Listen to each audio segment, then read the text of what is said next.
Michigan Soccer Central. Hello, and welcome everybody to the Michigan Soccer Central Podcast. Thank you so much for pressing play on this latest episode where we put our toe into the water of the beautiful game being played right here in the Great Lakes state of Michigan. How you doing?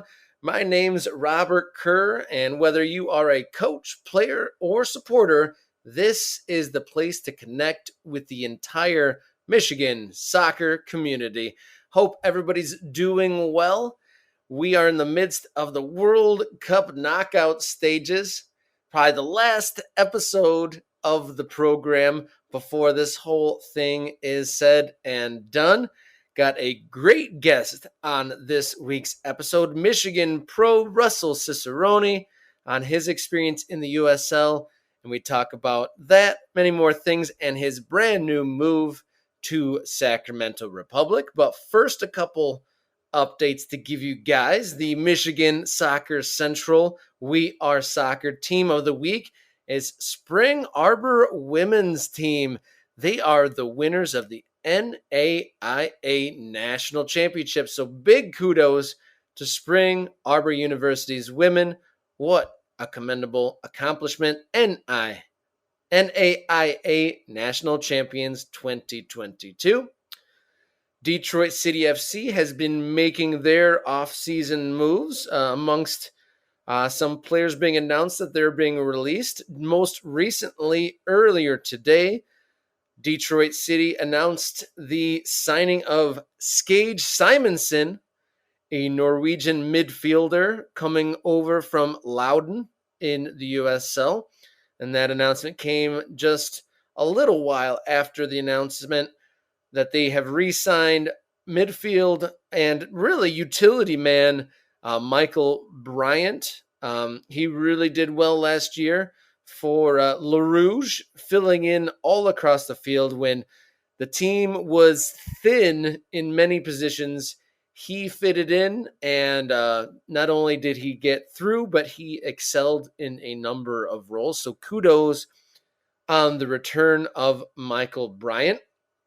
Another announcement, there is a new league debuting in Michigan this weekend. The Major League Indoor Soccer kicks off this weekend here in Michigan. Rapid City FC, playing in the MSA Arena out in Grand Rapids, will host the Cleveland Crunch on Saturday. They won in their debut. They beat Cincinnati Swerve in their debut as a club. So the expectations rise just a little bit for Rapid City FC, their home debut on Saturday at 6:30. And then the other Michigan-based team, Waza, they play their first game in MLS away on Saturday, and then they host that very same Cleveland Crunch in Detroit on Sunday. And if you want more Michigan soccer news and updates, be sure to follow at MI Soccer Central across all social media. And now our feature interview with Bloomfield Hills striker Russell Cicerone, who secured a move to Sacramento Republic, Sacramento's first move of the offseason, I should note. And he did so on the back of an impressive paraseason at Pittsburgh Riverhounds, where he scored 30 goals across 66 games. I asked him about the move, life as a pro in the USL, and his Michigan foundation. So keep it locked in here to the Michigan Soccer Central Podcast. Welcome back here on Michigan Soccer Central Podcast. Excited for our next segment as we check in now with a Michigan-based pro on the move. Russell Cicerone is a Bloomfield Hills native who played for Brother Rice in high school, played club ball with Vardar, as well as spending some summers with the Michigan Bucks. And he's been a pro in the USL since 2017 and has just recently signed for Sacramento Republic. Russell Cicerone, thank you for joining us here on the Michigan Soccer Central Podcast. Awesome. Thank you for having me. I'm excited. Yes, we got a lot to talk about, history in Michigan, as well as some stuff to dig into on your pro career, but we're recording right at the final whistle of the semifinal of the World Cup between Argentina and Croatia. What are your instant takeaways from that game? Yeah, I thought it was a great game overall. I mean, I've always been a huge Messi supporter, so I'm really happy to see him. And you know that sometimes when he gets the ball, it looks like he's turning back the clock a little bit and doing some of the magic that he was doing back with Barca and stuff like that. But exciting game. I was happy for Argentina. I think it was a high intensity game, which is always fun to watch. Who is your favorite outside of the USA? Who is your favorite team in this tournament? I guess I shouldn't assume USA either. No, definitely, I was back in the USA for sure. But then, obviously, it had to be Messi. I mean, I've looked up to that guy since I was a little boy, so it's awesome to see him doing what he's doing. And it's pretty cool that some other aging superstars went out in the group stage, and then others went out not so gracefully. So it's cool to see one of the legends, one of our childhood heroes, still. Maybe this is his last tournament. He's definitely still contributing, and he is still that star that we have in our minds. Yeah, I mean, definitely. I mean, seeing Luka Modric go out today, I mean, I always liked him as a player as well, but I thought he played fantastic again today, and to be doing it at the age that he's at is really something special. Now, which this is a little bit kind of like going back. Which World Cup in the history of the World Cups that you've watched, which one had made the most impact on you growing up? You know, my dad's side of my family is super Italian, so in 2006 when they won it was like a big celebration in my household. So that was really cool. Oh, I can imagine that was a heck of a team back then. Mm-hmm. But yeah, it is pretty cool to see Messi excelling, because I mean, this semifinal performance was probably the best one so far. He's like getting stronger, and while he used to dominate whole games, the last few years he's just dominated moments. But that looked, like you said, the whole game he was pretty darn strong. Yeah, he picks and chooses moments. Definitely, he coasts around for a bit, but when they need him, he always steps up. So you're here, and thank you for joining us here on the podcast. Your big news: you've left Pittsburgh, and you're on your way to the West Coast to Sacramento Republic. You've made 66 appearances and 30 goals for Pittsburgh. Just tell us about that experience in Pittsburgh and how the move to Sacramento happened. Yeah, I think I had 2 really good years in Pittsburgh. I scored a lot of goals. I had a lot of assists. I was playing really high level, and you know, the cool thing about this business is you can go experience new cities, different places, different things like that. So I had an opportunity with Sacramento, and the staff really wanted me there, and it seemed like a good group that was going to go far, and they get a ton of fans at their games, and it seemed like the right time to make a move like that. And I mean, I have nothing bad to say about Pittsburgh. I loved my time there. The fans, the coaching staff, the teammates. I mean, you could see I was very successful there. So there's nothing bad I could say about that place. What was the highlight of your time there, would you say? Was there a particular game that stood out, or a moment, or a certain thing that they did there?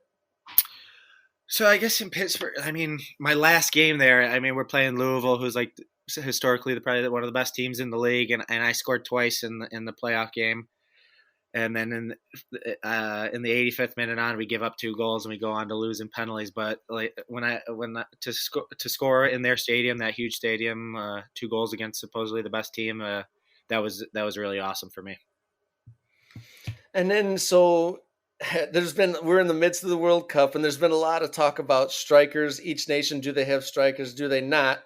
Like, what's your approach to playing that forward position, and kind of what makes or breaks someone that is able to put the back of the net? That might be a difficult question to articulate, but I guess what's your approach to the position? Yeah, so for me as a striker, I never play as like the main target striker. I'm not that big of a guy, so I'm never going to play just as like strictly the number 9, but like underneath or just off to the side, like as a winger, as a wide forward. But the big thing that I use to score goals is just my movement, trying to read like 3 or 4 steps ahead of the play where the soft spot on the defense is, where I can pick up good positions where the ball's going to fall. And in and around the box, I've always been pretty clinical, both feet. I don't need too many chances before I'm going to find the back of the net, and that's always been a strong suit of mine. You've made a few stops in your pro career that started in 2017. Which places that you visited so far do you think has like the deepest and like most main, like where soccer is more of a mainstream thing in that area? Well, when I was playing for Cincinnati, we were averaging like 30,000 people at every game, so that was really cool to see. And the like when you were walking out on the streets, everybody knew you were an FCC player, which was really awesome. And it just felt like I was a part of a big club, big like a big soccer experience, which that's what you want to feel like when you're a pro. I imagine. So what did you see that outside of like a game day? Did you see that soccer was the thing? I mean, that's pretty cool that you're being recognized, but outside of like the game day, was soccer a Yeah, thing? yeah, for sure. Like there was a few prem bars and stuff like that around the city that were completely packed. If you didn't get there early, you weren't getting a spot to watch the games on Saturday and Sunday mornings. So I mean, you could tell people. I mean, I found that in pretty much every city I play, you can find a few prem bars and other places like that where people are waking up to watch those European games and stuff like that. So, but Cincinnati, remember there was a few there. Is that something that you're into? Do you like waking up and going out and watching games? Definitely. I mean, I'm a huge Liverpool supporter since I was little, so I like. I found a Liverpool bar in Cincinnati, and my sister lives in Grand Rapids, Michigan, and there's one out there too. So uh, I like going to those for sure. I'm going to be spending more time in Grand Rapids here through the winter. What's the Liverpool bar there called? Well, so I guess it's not strictly Liverpool, but when Liverpool plays, it's like majority Liverpool people there. But it's called Speakeasy. Okay, okay. I might have gone there through the summer. I did go. Oh no, I went to a very Tottenham heavy one Okay. by chance there. That was pretty cool. But I Yeah. have heard of Speakeasy as well. Kind of bringing it back home. Like I said in the intro, you are from Bloomfield Hills. Played Vardar, Brother Rice. Also in your collegiate times for the Michigan Bucks. Um, how did your experiences in Michigan kind of set you up to where you are now as like an established pro? Yeah, I think. I mean, Vardar. It was a big club, big academy. So I was playing with like the best players from around the state. We were playing against top players across the country through the development academy and stuff like that. So I mean, when you're playing against the highest level, you're always going to get better. And then in high school, I mean, my freshman year, we won the state championship with Brother Rice. That team taught me a lot of work ethic. Like a lot of the guys weren't like the best, most skilled guys, but the work ethic that team brought, that's how we were able to win a state title. And Michigan Bucks, what the teams that I played for, the Michigan Bucks were some of the best teams that I've ever played for. The amount of talent we had there, and in such a little time, the amount of chemistry that we were able to build was really cool. The way we were passing through teams and stuff like that, and then obviously winning a national championship there was awesome. What would you say to, I guess, what at what age did you kind of make that decision that the pro player career is what you were definitely after? I think my freshman year at the University of Buffalo, we were in a pretty tough MAC conference, West Virginia, Akron, big soccer schools, and I came out of there. I was first team All MAC, and I was the newcomer of the year, and like I was on a list with some pretty highly rated guys that were going to be drafted high, that were going to be pros. I was like, that's kind of when I knew that I could definitely go to the next level. And so it was just like knowing what kind of company you were holding is when you, so had you always thought that that was possible, but you didn't have that surefire, Yeah, like, yeah, definitely. Um, just because I wasn't going to like as big of a school, like as big of a soccer school as like some of these other guys, but then, uh, getting that recognition, and then even playing against them, scoring goals against them, I'm like, I can play with anybody. So that's kind of when my mentality changed, that I was gonna really pursue this. For a young player, maybe middle school, high school, that's like really starting to step into the swing of things and really hitting that competitive sort of age groups, what sort of advice could you give that kind of younger player that really wants to take soccer as far as they can? Like, I guess technical things, like what sort of things could you give technically for scoring goals, and then just in general as a player? Yeah. Okay. So the technical side of thing, I would say, like, as I've jumped up through levels of my career, just like, obviously the speed of play it gets so much faster. The how fast guys are passing and stuff like that. So really, like, working on that decision making of thinking like 2 or 3 steps ahead. That was what really helped me, because the guys are so athletic, so fast, so technical, that you have to be thinking 2 or 3 steps ahead. And then uh, like, just the like the other side of it, I would say being mentally tough, because I remember through my entire career, sometimes I wasn't looked as like a big player, so I was on the bench, and when I didn't think I was going to be, or me and the coaches weren't getting along. So you have to be mentally tough to be able to grind through hard situations like that, because I feel like I've come up against those hard situations a lot in my career, and I think that mental toughness is what has kept me going. For just from kind of looking through your past clubs, it said that you were when you were at St. Louis, that club like folded because of the new MLS. I'm sure that was probably a tough situation.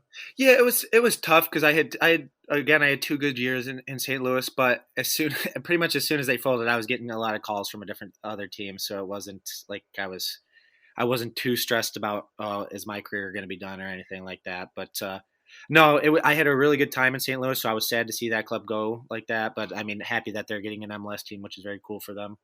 Um, but no, I wouldn't say that was one of the ones that stressed me out that much. It was more a little bit earlier in my career, I would say. So once you got to you found some success at St. Louis, so that it wasn't quite as much in jeopardy at that point. Correct, exactly. But that those first few years when you were breaking into, if that would have happened, maybe Mhm. things get a little dicier.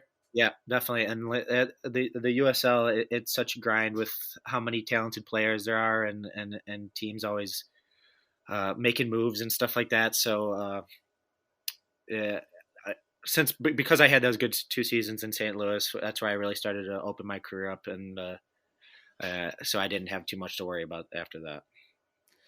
I work for a summer USL two team, and so that summer season is a big deal for me. And I'm kind of curious in the grand scheme of things, like how important it is. Obviously, in general, it seems like important to like keep playing against top level players. And I've heard a variety of answers where it was just another thing that they did, and others were like, "Oh, I found my level, and I knew I was good enough because I was in the mix with a different group of players." How do you think that those summer leagues seasons? Do you think that was a big boost, or is it just another thing that kind of keep you in shape so that you had a good following college season? Um, I mean, obviously staying in shape and staying fit like that was important, but I definitely think playing with different players, like, and a lot of times some more talented players, because they're bringing the best of the best from other schools and stuff like that. So I think for me it was extremely beneficial. Like, because like in the program, you move teams a decent amount. Like, I've been on how many 4 or 5 teams I've been on now. So, like, getting used to coming into a new team, new players, new stuff like that. It just, like, it keeps you on your toes. It it definitely prepares you for the road ahead. And to players, obviously, a great deal of those USL League Two or the variety of other summer leagues there are. For those who have the opportunity to pursue a pro career as a chance, but also, going through and getting a degree and going into the professional world, what would you say to a player who's maybe done a summer or two and doesn't know whether to go. Like maybe their playing career might head towards the USL, or they could go to maybe a formal office job type career. What advice would you give them as being someone who's been in the USL for about 5 years or so? Yeah, I would say. I mean, to do this job at this level, you have to be extremely tough. It hasn't been easy. The amount, how long the seasons are, the amount of work you have to put in, the amount of moving you have to do, but that's coming back to that mental toughness thing. It's such a grind in this league. Just the situations you get thrown in and stuff like that. So you really have to ask yourself: am I really willing to sacrifice the things that I want to sacrifice to keep playing this game, or do I want to kind of move on from the game and start? I guess you would say like a normal life, but for me, I mean, I've loved every second of it. And I'm not going to stop anytime soon. Those things that you said, that like tough situations, do you mean just like as far as like having to move to a different city, or just like, I guess, what kind of situations Yeah, yeah, are yeah. difficult in general? Yeah, I was generalizing, but like obviously moving, like going up far away from my family. My first year I played in Portland. I was on the other side of the country. It was tough for me. And then when things aren't going your well on the team, you're not making the 18, you're not in the starting 11. Just being able to, you have to still go in every single day and compete with some of the best players around, and prove to the coaching staff and your teammates that you deserve to be on the field. Um, and sometimes when you're not, and you feel like you're doing all you can, it gets depressing and stuff like that. So you just have to be able to take those situations on the chin and keep moving forward. That was the best advice. That was the best thing I could do. Looking ahead now a little bit, you're going out to Sacramento this year. Was there ever a chance that Detroit, did they make a move for you? At the beginning of when the season ended, at the beginning there was a little bit of talk between them and my agent, but at this point it just didn't seem like the best move for my career, and just I had some things that I wanted to experience, new cities, new stuff like that. You know, I've been here my whole life, so I mean, it's a great club, and the amount of fans and support that they get is awesome. And I'm hoping somehow we get on the schedule, Sacramento, but we'll see, because I know they came this year, so I don't know if it'll happen again. Yeah, definitely Sacramento, a strong team and a very entertaining game this past summer when they came to Keyworth. Well, kind of what does your off season look like? From what I understand, you're back here in Michigan for now. What does the off season look like, and then when do you go out to California? So my off season, we're extremely fortunate if you're from around here and you're a pro, because we have next level training with Aaron Bird. It's got to be the best training in the country, best training that I've ever experienced. So I'm so lucky that he has so many locations around my house and stuff like that, where I can just train with some other pros from around the area and college guys and other things like that. So I go to him pretty much Monday through Friday, and then unless I'm taking a trip or something, I like to take at least one trip to go to the beach or something like that. Get somewhere warm during the winter months. So I take a trip, obviously, and then I just bouncing around, seeing if I can see different parts of my family, different friends, and my girlfriend lives in Ithaca, New York, so we go out there to visit her family for a little bit too. So just bouncing around, trying to stay fit, hitting the gym, following the workout programs that they send us. So that's about it. What's some of your goals for the? It might be a little bit early to be there. I don't know how your process is, but what are some of your goals for the 2023 season? Yeah, so Sacramento had a really good team, and they made that run in the Open Cup, which was incredible to watch from afar. But uh, a lot of times, because I've made a run like that with St. Louis actually, and it hurt us during the league play, and I think that's what happened to Sacramento, and somehow they still finished fourth even with having that long run. So just trying to improve on where they were from last season, trying to win the West. And then personally, obviously, one of the main things that they were lacking was like a true out and out goal scorer. So if I can come in and be that guy that they need, I think we can really take that club to the next level and be like a top 2-3 team in the USL for sure. It'll be very cool if we have a Michigan-based player being a missing piece to one of the big clubs of USL.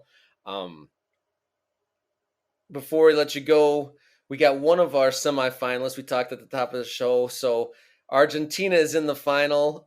Give me your prediction. Who's going to be in there between France and unlikely Morocco, and then who wins the final? Yeah, I think France is just too overpowered. Griezmann, Dembele, Mbappe, and Giroud, and then the support that they have I think it's just going to be too much to handle for Morocco. But I mean, crazier things have happened, but that I think France.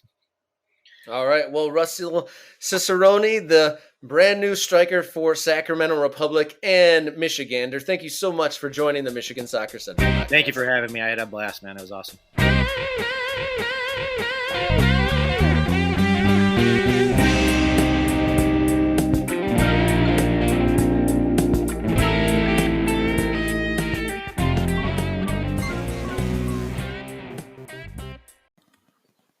Hey guys, this is Zoo from Michigan Soccer Central, one of your co-hosts covering all soccer in Michigan, from amateur to professional, men's to women's.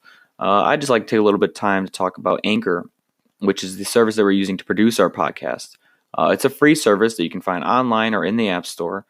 There are creation tools that allow you to record and edit your podcast right from your phone or your computer. Anchor distributes the podcast, so something really cool there to go to Spotify, Apple Podcasts, and other services. So you don't have to worry about distributing it yourself. And you can make money from these podcasts. So there's no minimum listenership, and you can activate those sponsorships on there. All in one place, it's everything you need. So all you need to do is download the free Anchor app or go to anchor.fm to get started. Thanks.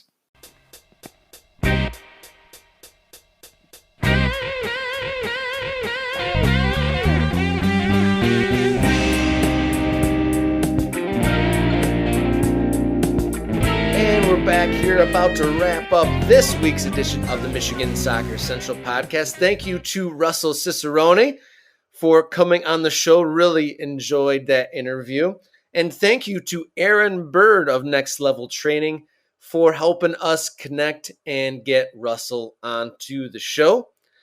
Big thank you to you, listener, for tuning in. We've got over 70 podcast episodes up on Spotify, Apple Music, and wherever you get your podcast content.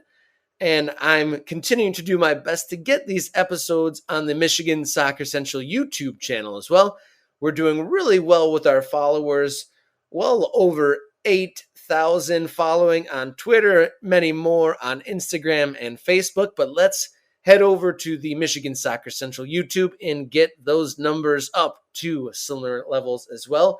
Big thanks to Jenny Hajnaki for editing this program as always.